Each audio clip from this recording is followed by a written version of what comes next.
রাখবা না আমাদের চোখ হলো আবু বকরের চশমা। কথা কোন ঠিক কিনা?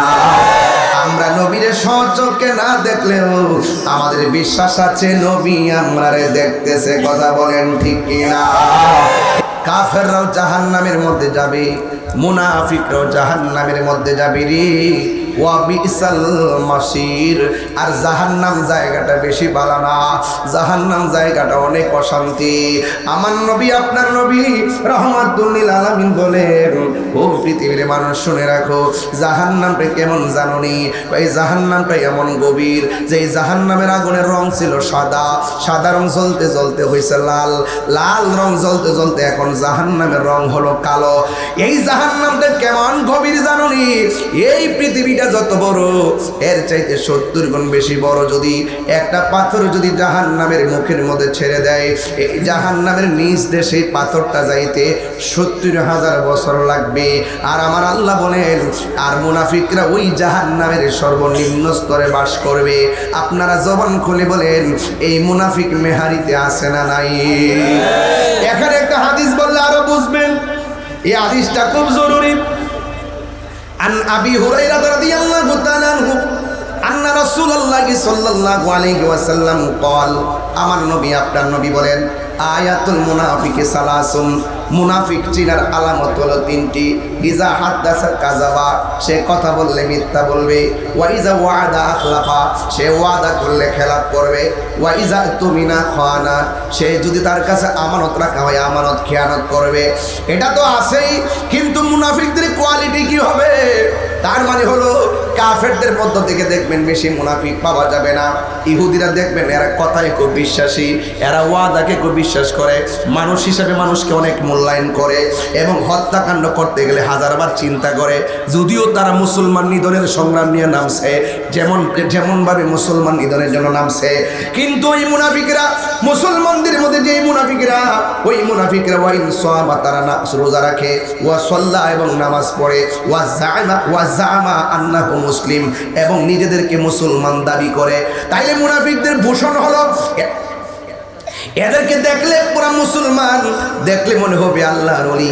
এরা রোজা রাখে, এরা নামাজ পড়ে, ওয়া জামা আন্নাহু মুসলিম, এরা নিজেদেরকে মুসলমান বলে ধারণা করে, এরপরও তারা হলো মুনাফিক। এই মুনাফিকদের ব্যাপারে আমার আল্লাহ বলেন, ও বন্ধু হে, ওয়ালা তাকুম আলা কবরিহি, আপনি মুনাফিকদের কবরের দ্বারে কাছে যাইয়েন না। এখন আল্লাহ যদি নবীকে কবরের পাশে যাইতে নিষেধ করে, আমরা মুনাফিকদের কাছে যাওয়ার প্রশ্নই আসে না। আজকে লেবাসদারি মৌলবীর অভাব নাই, আজকে মাথার মধ্যে টুপি রেখা, মুখের মধ্যে দাড়ি রইয়া, 5 ওয়াক্ত নামাজ পড়া, দেখবেন নমুনায় সাদা পাঞ্জাবি আর কি সুন্দর করে পায়জামা লাগাইয়া, মাথার মধ্যে সাদা টুপি লাগাইয়া এমনভাবে চলাফেরা করে, তার মতন সাধু আর মনে কেউ নাই। কিন্তু হাকিকতে এরা পশুর চাইতে আরো হিংস্র। এমন লোক সমাজে দেখা যায় কি যায় না? এই লোকগুলাই পৃথিবীর ইতিহাসে বারবার মুসলমানদেরকে জ্বালায়া আংরা কইরা ফেলাইছে, মুসলমানদেরকে জ্বালায়া একদম আংরা কইরা ফেলাইছে। কি কেমন ভাবে একবার একটা খেয়াল কইরা দেখেন, কথাটা আমার বলাই লাগে রে। ও যুবক, ওই যে ফুরাতের নদীতে ওই মুনাফিকদের কথা মনে হইলেই আমার কলিজা ঠাস ঠাস করে উঠে। আপনার সঙ্গে খাইয়া, আপনার সঙ্গে থাইকা সুযোগ পাইলে বরাক বাস দেবেন না, এমন মানুষ সমাজে আছে না নাই? দেখবেন এই লোক অভাব নাই। ওই ফুরাতের নদীর পানির মধ্যে জোয়ার উঠে গেছে, জোয়ার যখন উঠে গেছে পানি বাড়ে না কমে? ওই জোয়ার বোঝার বাড়ে না কমে? জোয়ার যখন উঠে গেছে, ফুরাতের পাড়ের মধ্যে পানি উঠে গেছে, পার ভাইসা যত বাড়িঘর আছে সব বাড়িঘর উইরা গেছে, লন্ড বন্ড হইয়া গেছে। ইন দি মিন টাইমে ফুরাতের বাড়িঘরের মানুষগুলো চিন্তার মধ্যে পড়ে গেছে, আমরা কি করব? ওই মুহূর্তে ফুরাতের মানুষগুলো চিন্তা করলো, এই সমাজের মধ্যে একজন লোক আছে যারে আমরা মুশকিল কুশা বলে ডাকি, যারে আমরা মুশকিল কুশা বলে মানি। কে সে?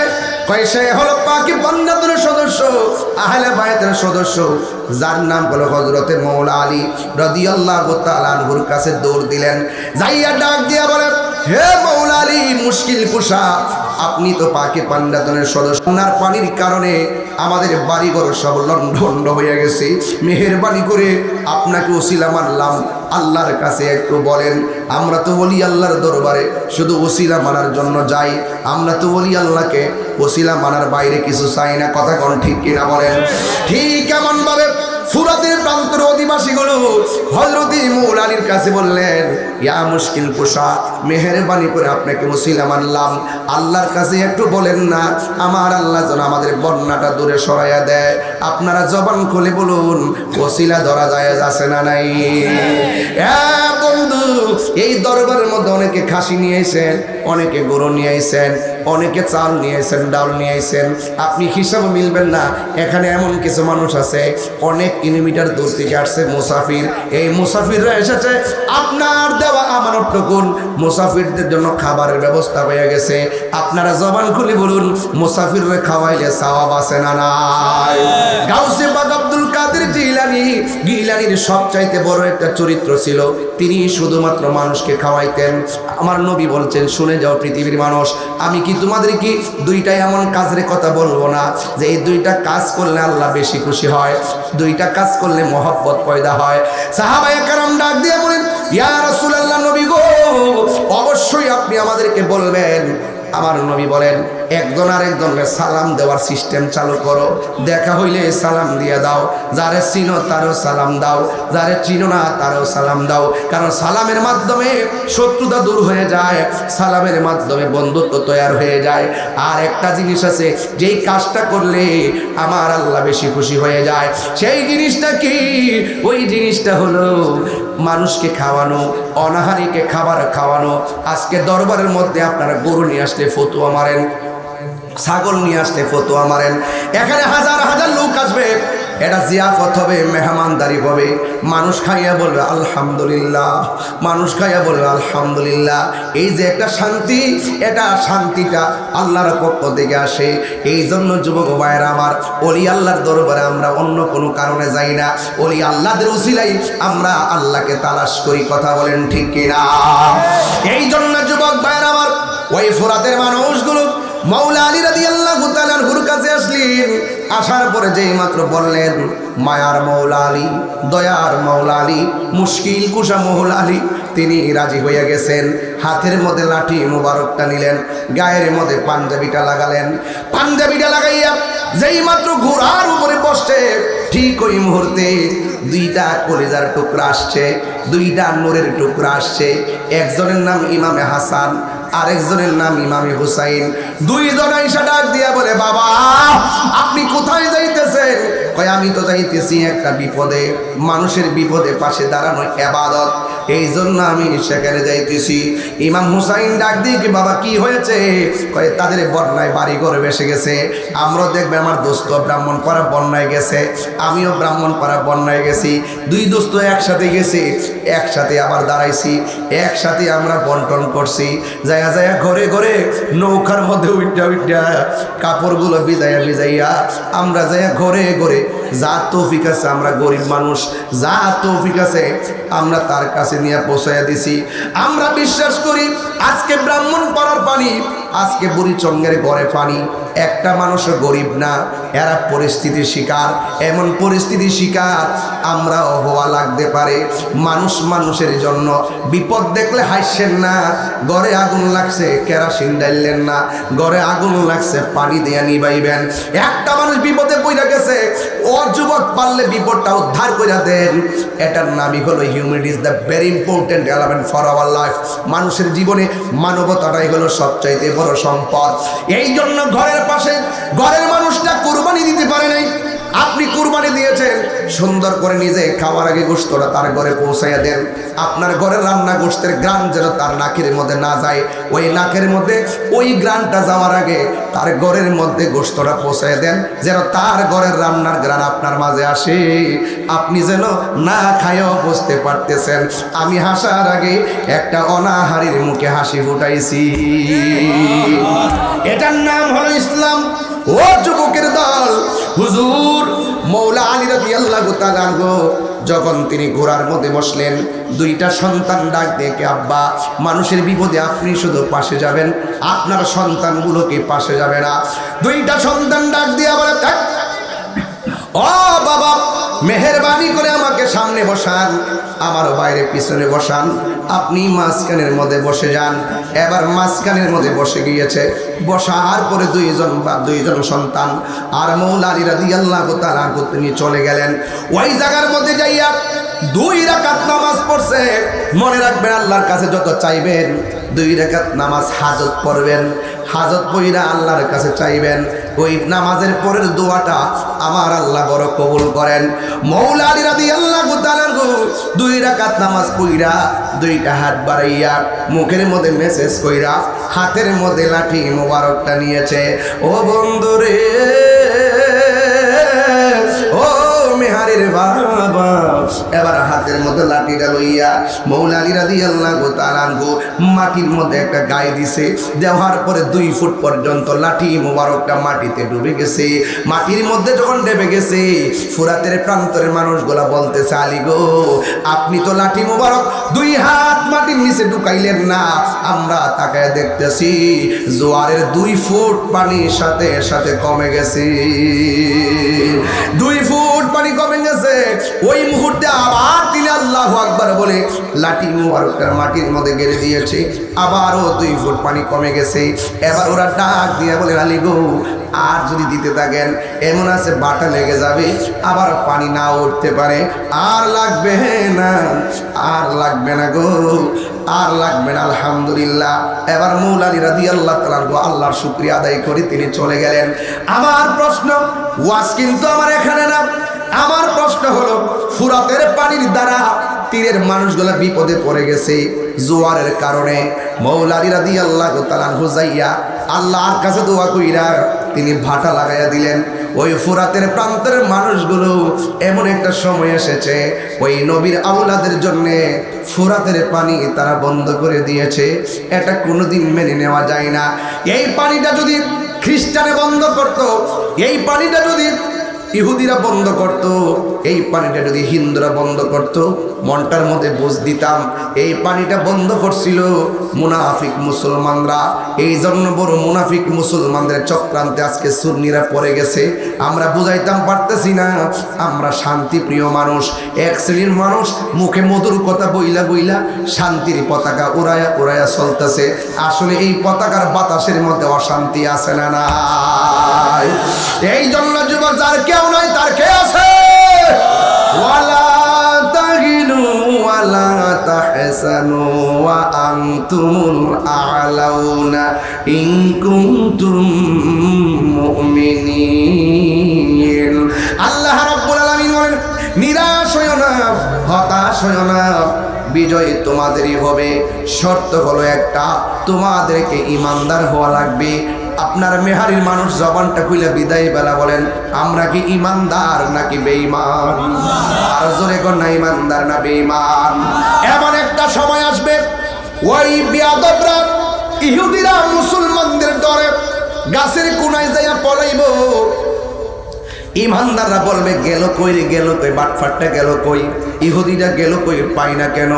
নবী বলেন, এমন একটা সময় আসবে ইমানদারদের ডরে ইহুদিরা গাছের কোনায় পলাইব, কিন্তু ইমানদাররা খুঁজে পাবে না। যখন খুঁজে পাবে না, ইমানদার যখন বলবে বিয়াদবটা গেল কই, তখন গাছের ডাক দিয়া কইব, ও আল্লাহর প্রিয় বান্দা, এই বাটফাটটা আমি গাছের কোনায় ফলাই রয়েছে, দইরা আইনা সাইজ করো। এমন সময় আসতেছে পলাইবারও জায়গা পাবে না। কথা বলেন ঠিক কিনা? এই জন্য যুবক ভাইয়ের আমার, ইমানটা এমন একটা সম্পদ, এত গভীর রজনীতে যারা মাহফিলে বসে থাকে এদের কথাই তো আমার নবী বলেছেন। এমন একটা সময় আসবে, এমন একটা সময় আসবে যে তোমরা সাহাবীরা আমাকে দেখে দেখে প্রেম বিলাইতেছো, তোমরা সাহাবীরা আমি নবীকে দেখে দেখে প্রেম বিলাইতেছো। এমন একটা সময় আসবে আমার উম্মতরা আমার না দেখা আমার নামের উপরে পাগল হয়ে যাইব। আমার মনে হয় এই দিনগুলোর কথাই আমার নবী বলছে। রাত্র 2:45টার পরে মানুষগুলা প্যান্ডেল ভর্তি মানুষ দাঁড়ায় রইলেন, এত হাজার মানুষ, আপনারা যারা নারী পুরুষ এই মাহফিলে প্যান্ডেল ভর্তি এক টানা বসে আছেন। আমার মনে হয় তায়েফের জমিনের যুবকরা নবীর দেখা নবীর বদন মুবারকে পাথর মারছে। তায়েফের জমিনের যুবকরা আমার নবীর পাথর মারছে। যেই নবীর বদন মুবারকে একটা মশা মাছিও বসে নাই, ওই নবীর বদন মুবারকে তারা পাথর মারছে। নবীর চিনে নাই।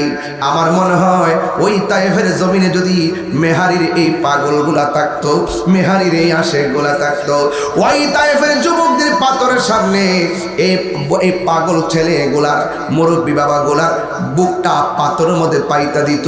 কিন্তু মোস্তফার বদন মুবারকে একটা পাথরের আঘাত লাগতে দিতাম না। কথা বলেন ঠিক না?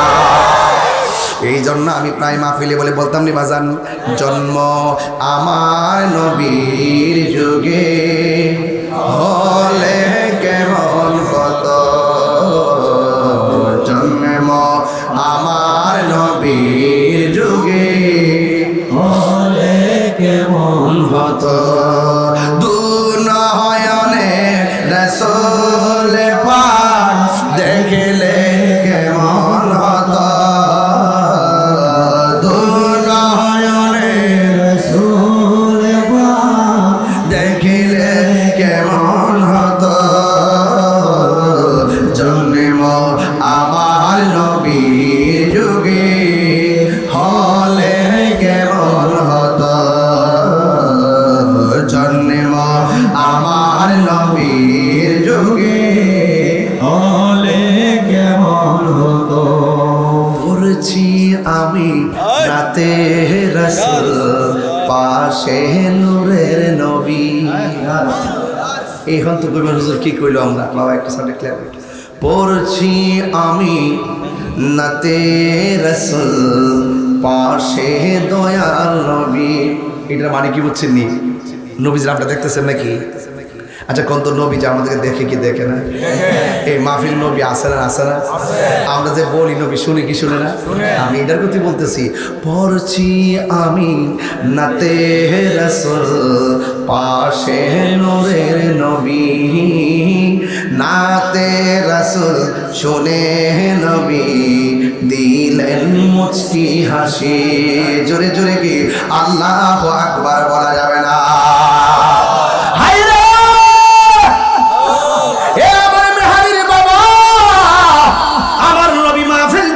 ক্ষমতা আছে না নাই? নবী দিদিকে সেই ক্ষমতা দিয়েছে কে? তোমার চোখ যদি হয় আবু জাহেলের চোখ, তুমি নবীকে দেখবা না। আমাদের চোখ হলো আবু বকরের চশমা। কথা কোন ঠিক কিনা? আমরা নবীর সচক্ষে না দেখলেও আমাদের বিশ্বাস আছে নবী আমরারে দেখতেছে। কথা বলেন ঠিক কিনা? একটু মহব্বতে জিকির লাগান, আল্লাহ আল্লাহ আল্লাহ আল্লাহ আল্লাহ আল্লাহ আল্লাহ আল্লাহ আল্লাহ আল্লাহ আল্লাহ। মুর্শিদ কেন বোঝে না গো তোরে আমি কত ভালোবাসি, মাশাআল্লাহ। আমার মুর্শিদ কেন বোঝে না গো তোরে আমি কত ভালোবাসি, মাশাআল্লাহ। দেখা মেরি চলো, দেখা মেরি চলো, মন কইলা জয়দাসী তোরে আমি কত ভালোবাসি, মাশাআল্লাহ। আমার নাইসা ধন বজন গো দয়াল, নাইসা ধন বজন কীর্তন আছে কীর্তন দিয়া রাখে দাম দয় আমার মন, মাশাআল্লাহ। তাই তো আমি দিবানিশি, তাই তো আমি দিবানিশি তোমার প্রেমের ভিখারি তোরে আমি কত ভালোবাসি, মাশাআল্লাহ। আমার মুর্শিদ কেন বোঝে না গো তোরে আমি কত ভালোবাসি, মারহাবা। আল্লাহ আল্লাহ আল্লাহ আল্লাহ আল্লাহ আল্লাহ আল্লাহ আল্লাহ আমি ডাকি তুমি গেল দৌড়ায়া পালাও দয়া দৌড়ায়া পালাও তোমার প্রেমে বোরা দেব সঙ্গে লইয়া যাও মাশাআল্লাহ এই তাহিরির জালা পুরো এই তাহিরির জালা পুরো রাখিয়া তোমার দারে ভিতরে আমি কত ভালোবাসি মাশাআল্লাহ আমার মুর্শিদ কেন বোঝানা করে আমি কত ভালোবাসি মাশাআল্লাহ আল্লাহ আল্লাহ আল্লাহ আল্লাহ আল্লাহ আল্লাহ আল্লাহ আল্লাহ আল্লাহ আল্লাহ আল্লাহ মুর্শিদ নীল আমার মন কারিয়া মাশাআল্লাহ কে মন করে নীল মন কে মন করে নীল মন প্রেমে ডাক দিয়া মুর্শিদ আমার মুর্শিদ নীল আমার মন কারিয়া মাশাআল্লাহ আল্লাহ আল্লাহ আল্লাহ মুর্শিদ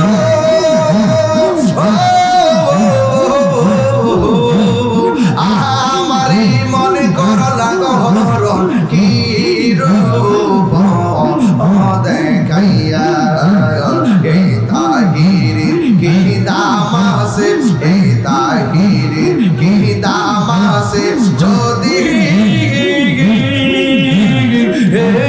না যাহল হইয়া গো আমার মুর্শিদ নীল আমার মন কারিয়া মাশাআল্লাহ আল্লাহ আল্লাহ আল্লাহ আল্লাহ আল্লাহ আল্লাহ মুর্শিদ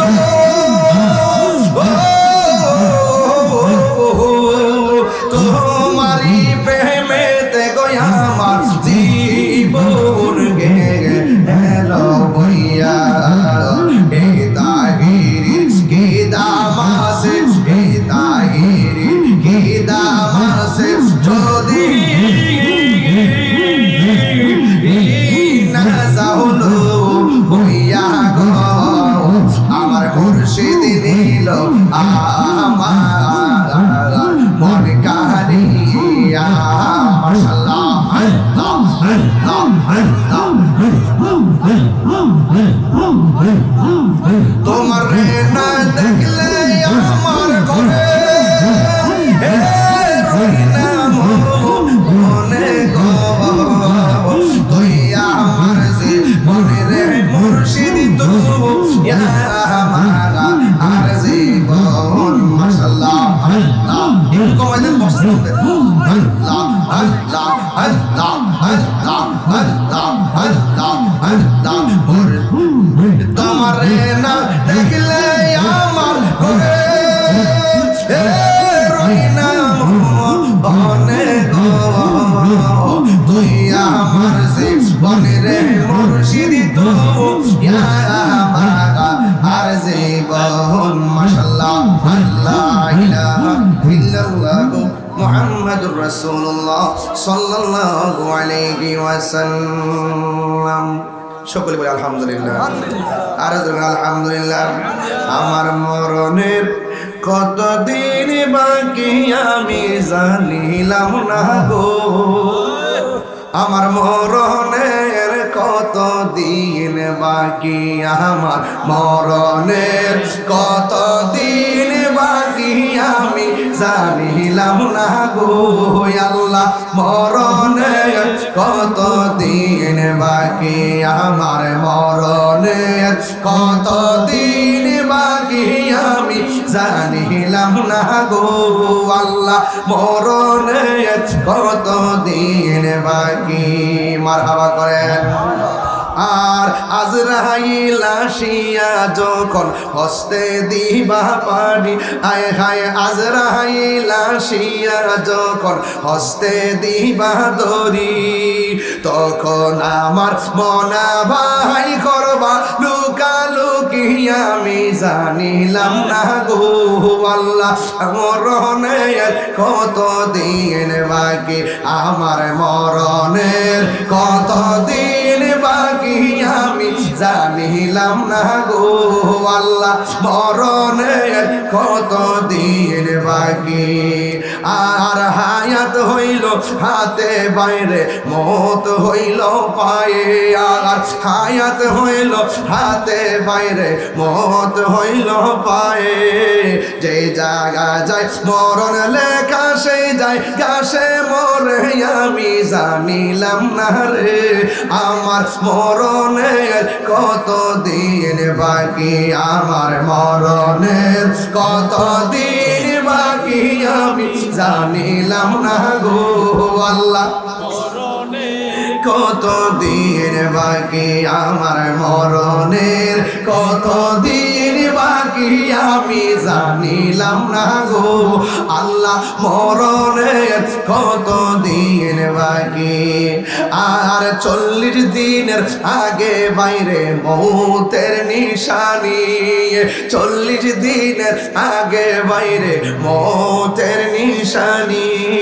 চন্দ দেতে বাইন্দানি বা চোখে দিয়া আনলি আমি জানিলাম না রে আল্লাহ। মরণের কত দিন বাকি, আমার মরণের কত দিন বাকি আমি জানিলাম না গো আল্লাহ। মরণের কত দিন বাকি, আমার মরণের কত দিন বাকি আমি জানিলাম না গো আল্লাহ।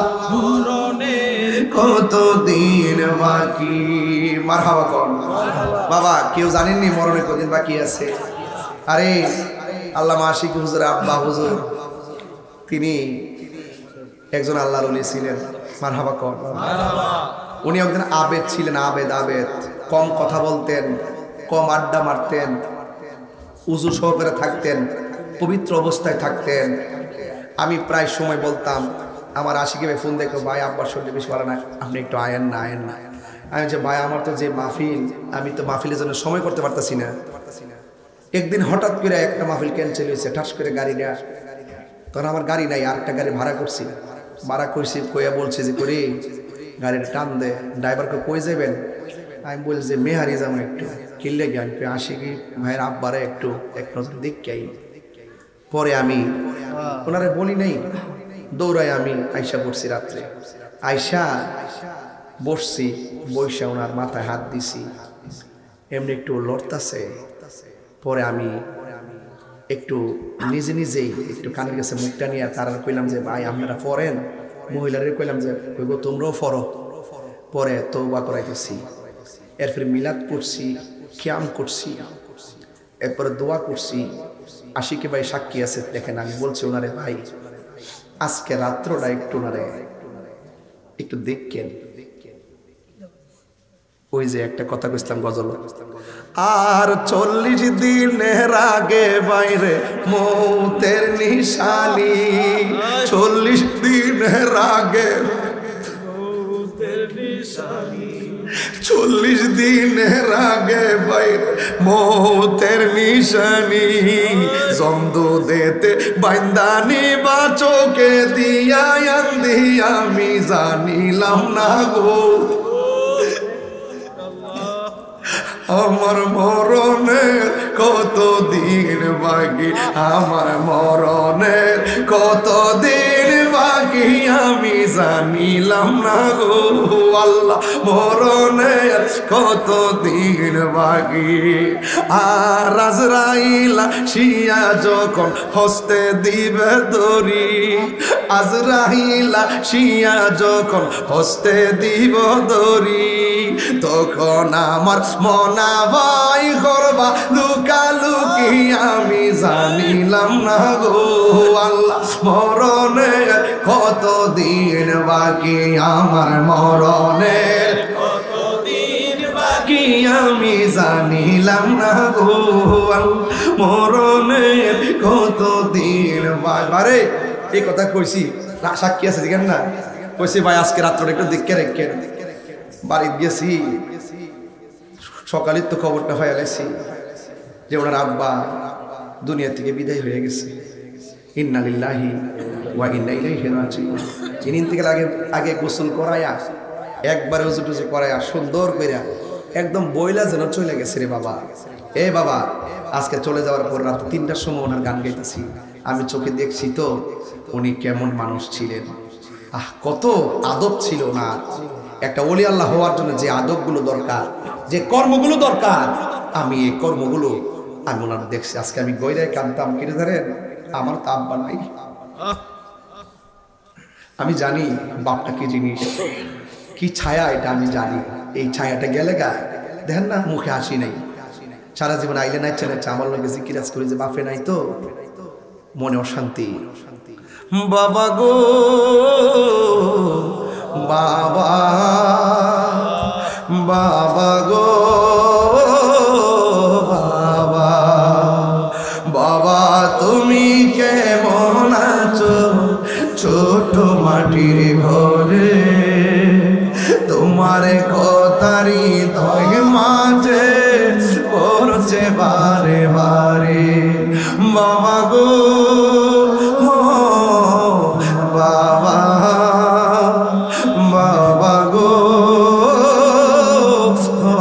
বাবা কত আদর কত স্নেহ তোমার কাছে পেলাম সব কিছু হারিয়ে আজকে নিঃস্ব হয়ে গেলাম কত আদর কত স্নেহ তোমার কাছে পেলাম সব কিছু হারিয়ে আজকে নিঃস্ব হয়ে গেলাম ভালোবাসি তোমায় বাবা বুকটা যে যাইছি রে ভালোবাসি তোমায় বাবা বুকটা যে যাইছি রে তোমার কথারি দই মাঝে পড়ছে বারে বারে বাবা গো বাবা বাবা গো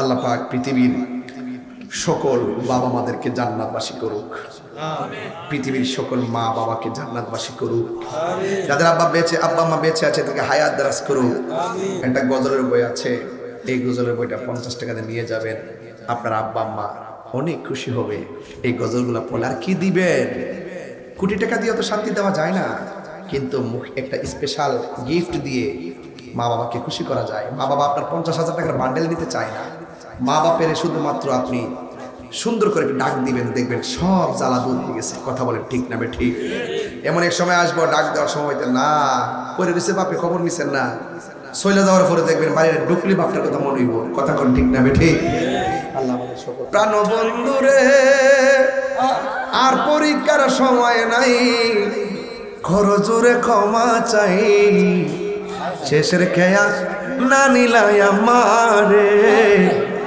এরপর কি আমার দিন কি এমনি যাবে লোকে তোমায় কি বলিবে